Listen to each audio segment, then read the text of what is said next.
Os barcos da Confraría de Cambados teñen dende hoxe unha tarefa adicional. Ata o vindeiro mércores van compaxinar o seu traballo coa limpeza dos fondos mariños. Este cometido forma parte dun proxecto europeo, o Clean Atlantic, que está a estudar cal é o mellor xeito de eliminar dende os barcos o lixo do mar. Aquí está coordinado polo Centro Tecnolóxico do Mar. Hoxe estamos cun caso de estudo de pesca de basura por parte dos pescadores que van á vieira da Cofradía de Cambados.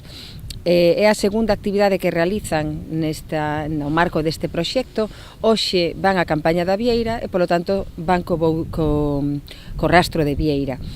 Hai un mes foron na campaña da volandeira co vou de vara. A frota da volandeira conseguiu retirar 3.000 kilos de refugallo. Unha vez rematada a campaña de recollida do lixo dos vieireiros, vais a analizar con que arte se logran os mellores resultados. O que se trata neste proxecto é de como colateral a súa actividade extractiva, recollan basura, recollan lixo mariño, no?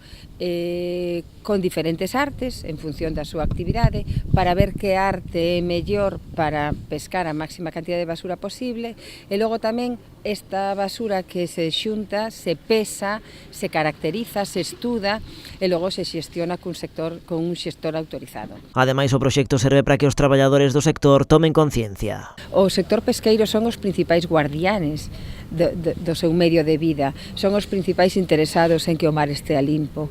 Entón, ter actividades deste tipo nestos casos de estudio supón que se estende toda esa salvaguarda do mar, eles mesmos, eles na súa actividade, eles nas súas familias, eles na súa contorna, e polo tanto eso é moi importante tamén, claro que sí. Para ellas, as actividades que se están a facer en Galicia, mariñeiros do Reino Unido están a desenvolver unha campaña semellante nestes mesmos momentos. En total, 5 países membros da Unión Europea forman parte do Clean Atlantic.